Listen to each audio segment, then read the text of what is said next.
Imagine ser um jovem na Londres do pós-guerra. A cidade está cinza, o tédio é real, mas no seu bolso tem um salário da fábrica. O que você faz? Se você fosse um mod, você gastaria cada centavo para ser a pessoa mais elegante e moderna do planeta.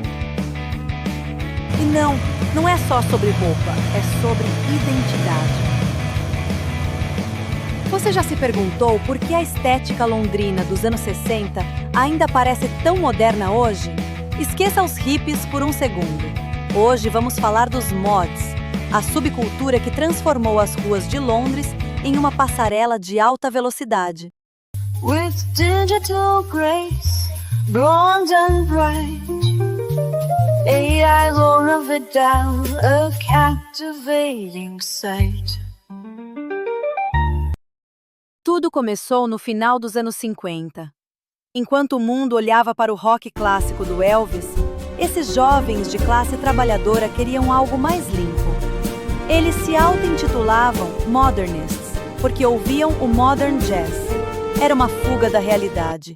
Eles trabalhavam em empregos comuns de dia, mas à noite se transformavam em aristocratas do asfalto.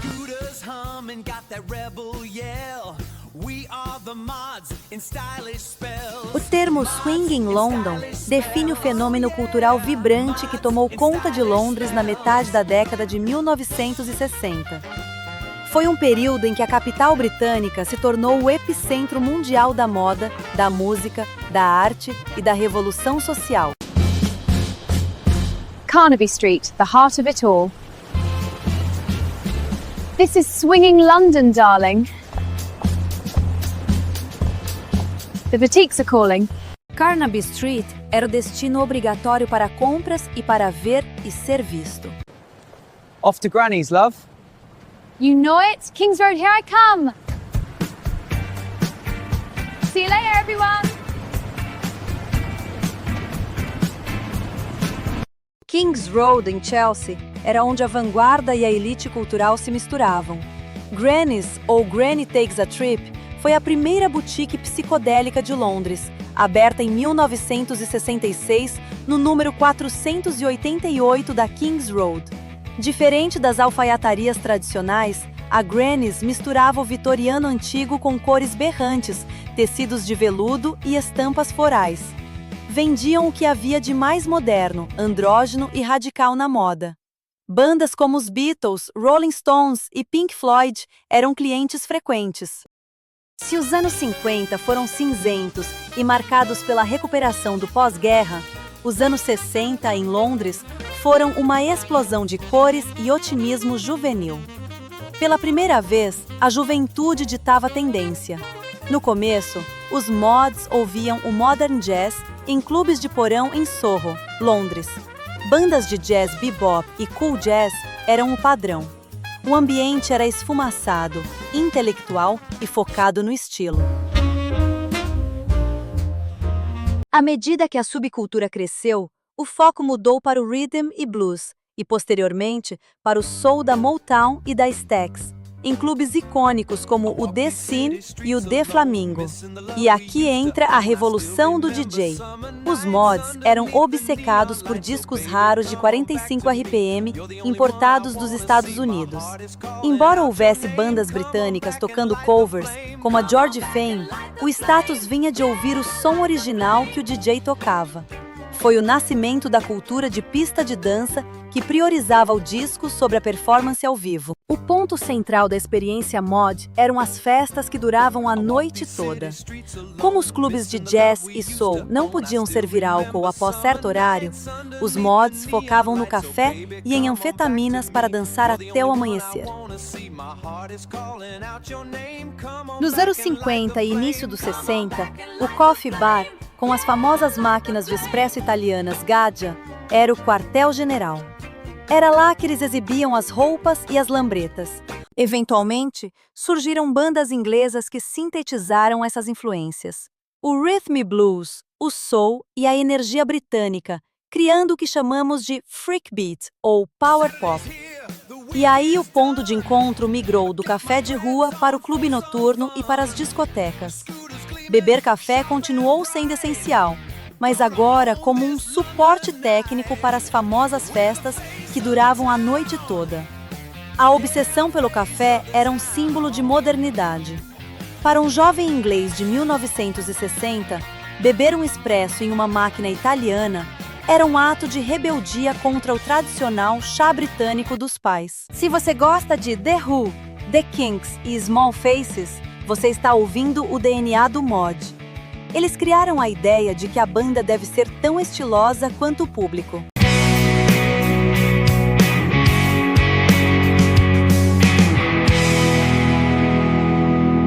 Aqui o ao vivo voltou com força total.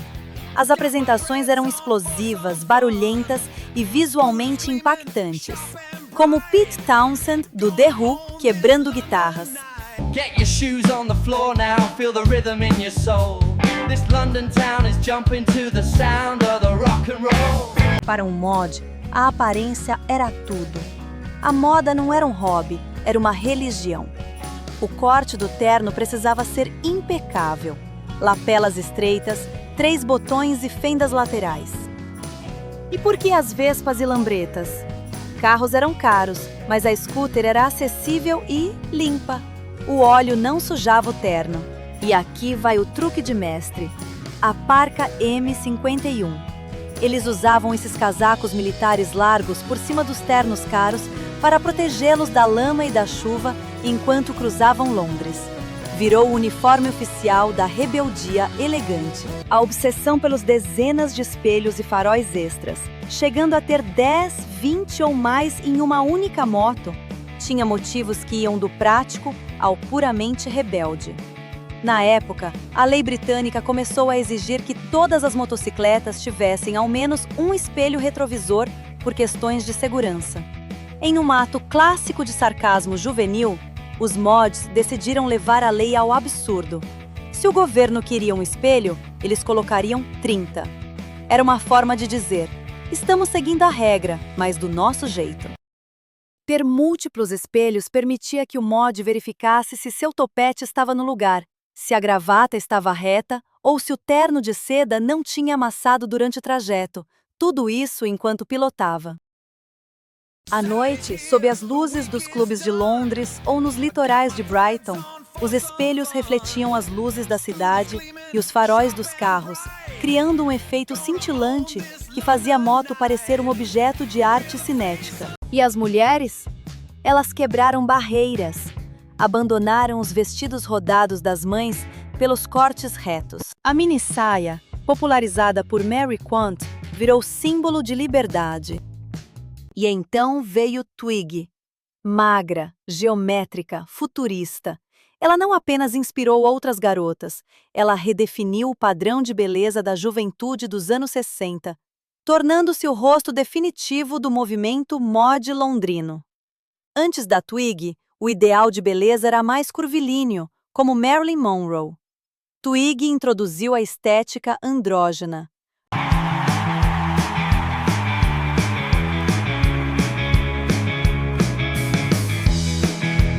Em 1964, o bicho pegou. De um lado, os mods com suas lambretas e ternos. Do outro, os walkers com jaquetas de couro e motos pesadas. These so-called mods and rockers, seen here causing mayhem, have demonstrated a disregard for public order. A mídia da época rotulou os mods e os rockers como ameaças aos valores tradicionais britânicos. Eles deixaram de ser apenas subculturas juvenis para se tornarem símbolos da decadência moral. Apesar das brigas reais, como as famosas batalhas em cidades litorâneas como Brighton em 1964, o nível de violência foi vastamente exagerado pelos jornais. A maioria dos incidentes envolvia empurra-empurra, algumas janelas quebradas e muita gritaria. Manchetes descreviam os eventos como invasões violentas e guerra civil, criando a sensação de que o país estava à beira do colapso. O pânico não era apenas sobre os jovens, mas sobre as mudanças sociais da época. O Reino Unido estava saindo da austeridade do pós-guerra e os jovens, pela primeira vez, tinham dinheiro próprio e independência. Os mods e rockers serviram como bodes expiatórios para uma sociedade que estava assustada com a velocidade das mudanças culturais, a liberdade sexual e a perda do controle sobre a nova geração. Foi o primeiro grande pânico moral da mídia sobre subculturas juvenis. O movimento original durou pouco, mas ele voltou nos anos 70 com The Jam na música e no cinema com o filme Quadrophenia. Se você estivesse em Londres em 1964, estaria pilotando uma Vespa elegante com os mods? Ou uma moto barulhenta com os rockers? Quero saber de que lado você estaria.